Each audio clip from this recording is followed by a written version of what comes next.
Welcome to Illustro. How's it, ladies and gents? Welcome back to another one. I trust you had a wonderful weekend of rugby. I know my voice is a bit hoarse. It is getting very cold and my immune system needs to catch up with the season, seeing that winter came in very quickly. Let's jump straight into Super League A, where things are the norm. Bellville beating Brackenfell 38-31. Bellville beating Kuils River 38-19, and Unimo putting a massive stamp on their victory over NTK, beating them 62-0. SK Warmers versus Hamilton was postponed to the 10th of August due to the passing of Scottish Kloof member Labib Levy. Please keep him and the families in your prayers and definitely go and check out this game when it does happen on the 10th of August. It's a massive derby. With Hamilton not playing this weekend, they'll drop into second place and Bellville take over in first. Mighty's dropping to third and Tigerville climb up into the top 6 once again, finding themselves in 5th position. Ahead of False Bay would drop from 4th into 6th. Villager find themselves outside the top 6 once again in 7th position, and the rest of the table stays the same as Helderberg, UCT, St. George's, Scottish Kloof and CPUT all haven't had fixtures this weekend. Over in Super League B is where we saw some very interesting developments, with Fransch Hoek beating Van der Stel Evergreens 26-10 to give Van der Stel their first loss of the season, and this is where I think my Duku mojo is coming into play. Every time I call on a team to do good things, they seem to go the other way. I'm sorry, Van der Stel. But Fransch Hoek picking up a massive victory to see them climbing on the table. Amadeus, more of the same from them after their win last week. They took on Strand this weekend to give them a 54-17 game in favour of Amadeus, as well as Collegians beating Hamlets 30-22. In Strand, All Saints came up short against Vineyards, losing out 29-34, and another upset in the Super League B. Langa beating Bellville 42 points to 17. A massive win coming from the bottom of the table. It's absolutely huge for Langa. I highly doubt that they'll make the top 6 by the end of the season, but to pull off surprising victories like this is sure enough to at least keep them in Super League B. Bellville beating Kraaifontein 25-18 and Hansen Hart beating Kylemore 45-5. In table form, we'll see Hansen Hart jump from 4 into 2nd position, and Van der Stel and Kraaifontein will drop to 3rd and 4th respectively, with Fransch Hoek climbing into the top 6, dropping Bellville out to position number 8 and Amadeus comfortably now in position number 7. Vineyards will also climb 2 from the bottom 3 to place themselves in position number 11, dropping All Saints to 12, and Langa will move up to 13, dropping Kylemore to 14, now in the relegation zone. In the Super League, break my heart, I mean the Super League C, Rangers travelled to Atlantis and unfortunately did not pick up a bonus point for 4 tries. Unfortunately did not pick up 4 points for the win. It's tough work being a biased supporter, I should say. But anyway, Atlantis beating Rangers 53-15. The Mac coming out over Busy Bee 38-12. Primrose 64-8 over Masipumelele. Young Peoples versus Strand United went 34-3 to Young Peoples. Goodwood getting the 28 points as ball forfeit, and Gardens beating Blue Jet 31-13. Over on the ladder, Makassar climbed into 1st position, dropping Pinyal, who are on a bye this weekend. Goodwood stay in 3rd and Young Peoples stay in 4th, with Primrose climbing to 5th and Gardens jumping massively from 10th position into 6th to join that party at the top of the table. Eerste River then drop out into position number 7, with Rangers dropping down to 8. Atlantis climb from 11 to 9, dropping Busy Bee to 10 and Blue Jet to 11. The rest of the table remains the same. Strand United, Masipumelele and Paul still in that relegation zone. In the Northern League, Wraithby put on 47 points against Windmills 8. Whistling Wheels came out victorious against Gordons Bay Pioneers 33-21, and Salaurians picking up the 28 points against Blakes, who once again have to forfeit. Delft United and Albions will hold on to positions 1 and 2, while Salaurians will move up into 3rd position after Corries had a bye this past weekend, dropping them into 4th position. Rugby Universals will then climb to 5th, and Whistling Wheels will climb into 6th, dropping Excelsior and Windmill to 7 and 8, whereas positions 9 and 10 are still occupied by Gordons Bay Pioneers and Blakes. With the regional leagues almost at its close, let's have a look at what games these guys actually have coming up and how things might end up. We are not going to include Blakes here, as they obviously are not going to be playing anything and therefore are not up for top 9 positions this year. Delft and Albions almost surely are going to make it through, with Delft having games against Salaurians, Gordons Bay Pioneers and Excelsior. I think the biggest of these 3 will be next week against Salaurians, but I think Delft will cruise through with somewhere between 40 and 43 points at the end of the season, and I don't think any other team in this league will come even close to that. Albions have Excelsior next week and then Stellenbosch Coronations the following week, and will end with a bonus 5 points at the end of the season, as Blakes don't have a team. This will probably see Albion's toughest game still to come against Stellenbosch Coronations, although both the Excelsior and the Coronation game could go either way. Salaurians, obviously that Delft game, I don't think they're coming out victorious there. They're not bye.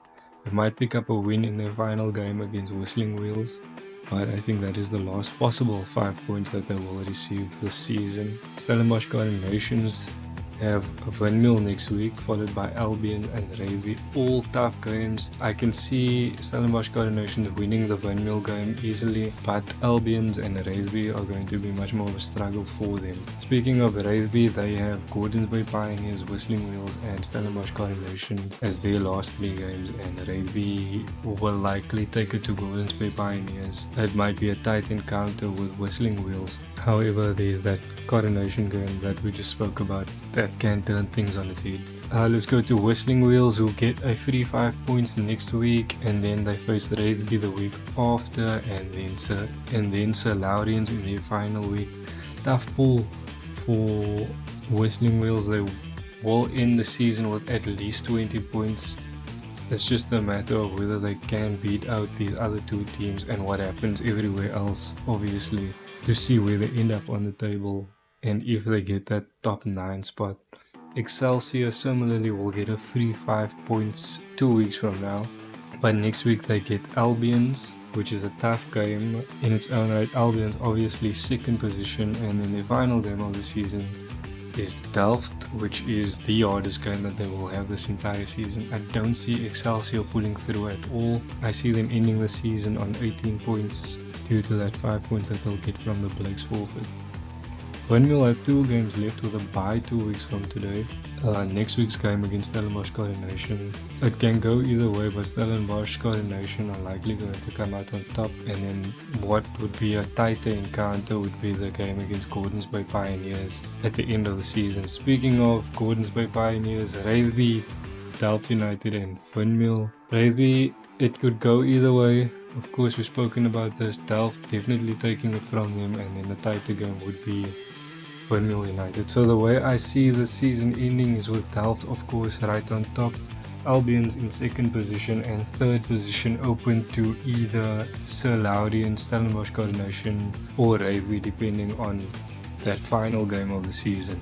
The Southern League saw more shock, but let's first start with Rocklands getting the bonus point win over Peninsula 29-11.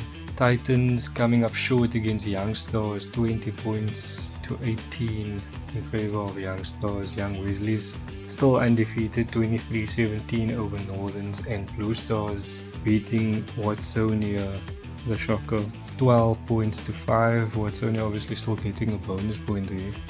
This won't see any changes at the top of the table, with Young Weasleys, Watsonia and Blue Stars maintaining positions 1, 2 and 3, but the Rocklands now slide into 4th position with Northerns dropping to 5th and Young Stars up to 6th, with Titans dropping to 7th.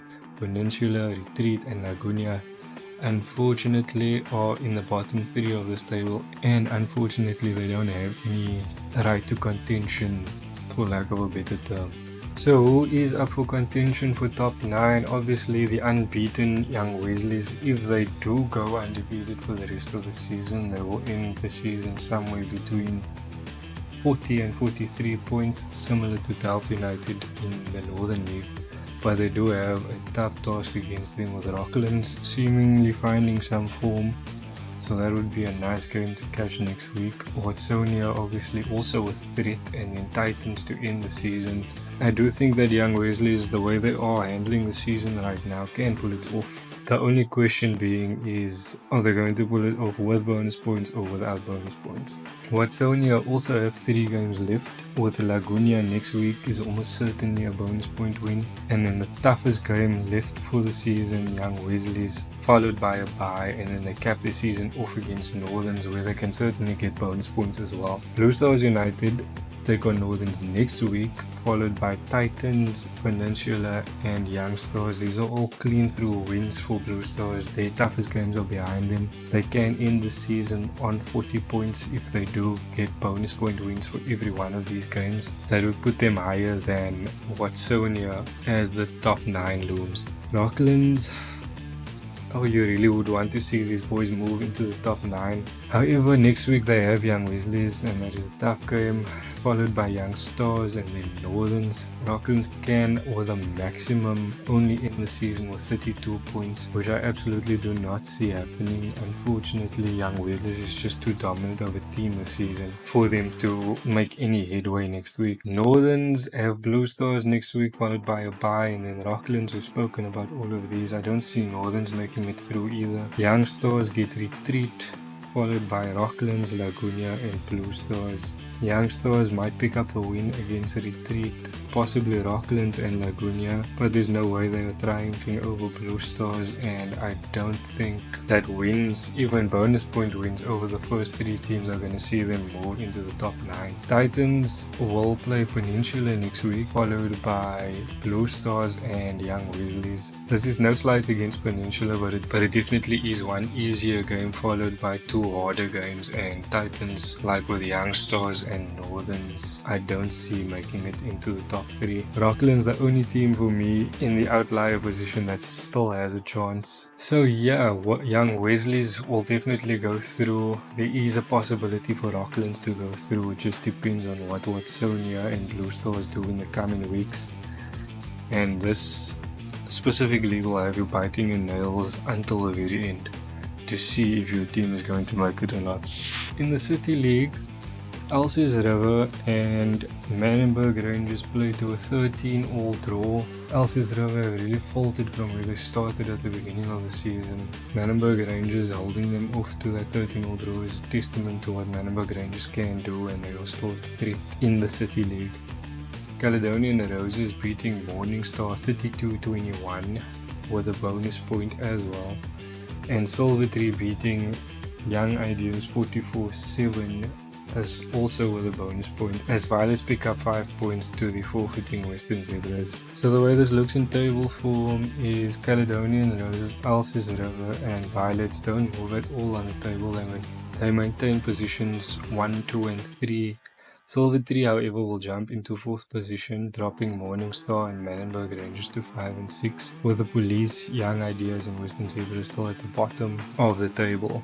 In their final games of the season, we'll see Violets and Caledonian Roses being 2 of the top 3 teams right now. Both still have to play against Elsie's River United as well as each other, with Caledonian Roses getting the 3-5 points next week and Violets ending the season off against Young Ideas. The next 3 weeks are absolutely massive for the top 3 teams, and the way I see this going is that it doesn't look like Elsie's River United are ending the season the way they started. It looks like Violets and Caledonian Roses are going to run away with wins here, and I think that Elsie's River United are going to end the season on 21 points on this table, which means that if Silvertree can win 2 of these games, Morningstar, Manenberg Rangers and the Police, Silvertree can go through. Morningstar do get a free 5 points, so so they would only need to win one, obviously depending on the other results of the other games. But there's Silvertree and Manenberg Rangers for Morning Star, Silvertree next week and Manenberg at the end of the season.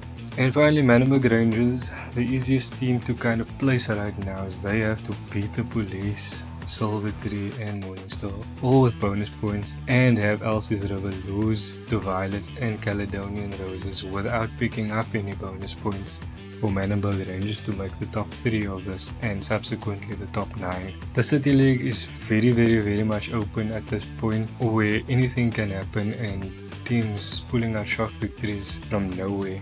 So we'll see how this goes in the next 3 weeks. It's extremely exciting. Ladies and gentlemen, that is all for now. So I did work out a new schedule. Your results and logs for your first teams of the Super League A, Super League B, Super League C, City League, Northern League and Southern League will be out on YouTube on a Monday, followed by TikTok, Instagram and Facebook on a Tuesday. On a Wednesday, you'll get the results and logs for the Metro League, Bar League, Women's Division 1, Women's Division 2, Reserve League, Reserve Under 20s, as well as the second, third and Under 20 results from the Super League A, B, C, Northern, Southern and City Leagues. And then on Fridays we'll be doing something completely new. Given that I've designed the kit that Rangers are currently playing in and that I've done other kit designs for JG Mayden as well as some of my own personal things, it's something that I really want to bring into what I'm doing right now. I haven't decided when those specific things would be featured on social media, so for now it's exclusive to YouTube. I'm really trying to build a career off from this whole rugby side of my graphic design. The most inexpensive thing that you can do is like this video and every video subsequent to this, share it with your friends, subscribe and turn on post notifications so that when it comes out you watch it. YouTube puts it into your algorithm and my videos just keep popping up. With all that out of the way, ladies and gents, thank you for coming back to watch another one of these. But hopefully we will see you back on Friday for the Club Rugby kit redesign, where we will be redesigning kits of False Bay RFC. Just a side note, this isn't like sponsored or paid for by any of the teams, so don't get the wrong idea. So False Bay will be tackling their first, second and third team, which is one design, and then the fourth team who I designed the logo for, the Barbarians, which will be a design on its own. The fifth team, also known as the FIFOs, which will be a design on its own. The women's team, which will be a design on its own. And then the under 20B, which will be a design on its own. If you are excited about something like this, there is going to be a schedule and we do hope to cover every team within the Western Province Rugby Football Union Club Rugby spectrum. So we hope to see you on Fridays for these.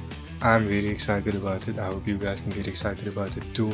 I want to open it up to community suggestions and things like that. So please jump on board and enjoy it with me. Until next time.